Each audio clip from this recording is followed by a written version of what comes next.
1 ವರ್ಷದವರೆಗೆ ಅನಗತ್ಯ ಚಿನ್ನ ಖರೀದಿಯೂ ಬೇಡ. ಪೆಟ್ರೋಲ್ ಡೀಸೆಲ್ನ ಹಿತಮಿತವಾಗಿ ಬಳಸಿ. ವಿದೇಶ ಪ್ರವಾಸಗಳನ್ನು ಕಡಿಮೆ ಮಾಡಿಕೊಳ್ಳಿ. ನಿನ್ನೆ ದೇಶದ ಜನತೆಗೆ ಏಕಾಏಕಿ ಕರೆ ಕೊಟ್ಟ ಪ್ರಧಾನಿ ನರೇಂದ್ರ ಮೋದಿ.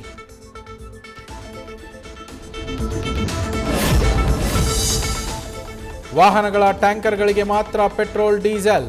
ಬಲ್ಕ್ ಮಾದರಿಯಲ್ಲಿ ನಿಯಮ ಉಲ್ಲಂಘಿಸಿದ್ರೂ ಹುಷಾರ್. ಲೈಸೆನ್ಸ್ ರದ್ದುಗೊಳಿಸುವ ಎಚ್ಚರಿಕೆ.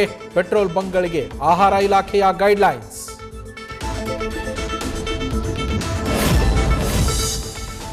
ಪೊಲೀಸರ ಕಿರುಕುಳ ಅಂತ ಡೆತ್ ನೋಟ್ ಬರೆದಿಟ್ಟಿದ್ದ ಪತಿ ಸಾವಿನ ನ್ಯಾಯಕ್ಕಾಗಿ ಪತ್ನಿ ಹೋರಾಟ.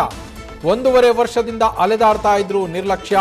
ಹುಬ್ಬಳ್ಳಿ ಧಾರವಾಡ ಕಚೇರಿಗೆ ಅಲೆದು ಸುಸ್ತಾದ ಪೂಜಾ ಕಲಾಲ್.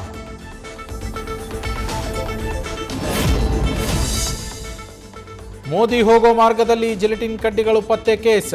ರಟ್ಟಿನ ಬಾಕ್ಸ್ನಲ್ಲಿ ಬೆಂಕಿ ಕಡ್ಡಿ, ಮೊಬೈಲ್ ಬ್ಯಾಟರಿ ಮಾದರಿಯ ವಸ್ತು ಕೂಡ ಪತ್ತೆ. ರಾಷ್ಟ್ರೀಯ ತನಿಖಾ ದಳದಿಂದಲೂ ಈಗ ಪ್ರಕರಣದ ತನಿಖೆ.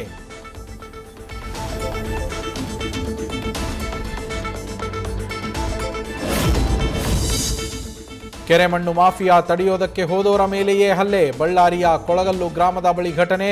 ಹುಲಿಯಪ್ಪಗೆ ಖಾಸಗಿ ಆಸ್ಪತ್ರೆಯಲ್ಲಿ ಚಿಕಿತ್ಸೆ. ಗ್ರಾಮಾಂತರ ಠಾಣೆಯಲ್ಲಿ ಕೇಸ್.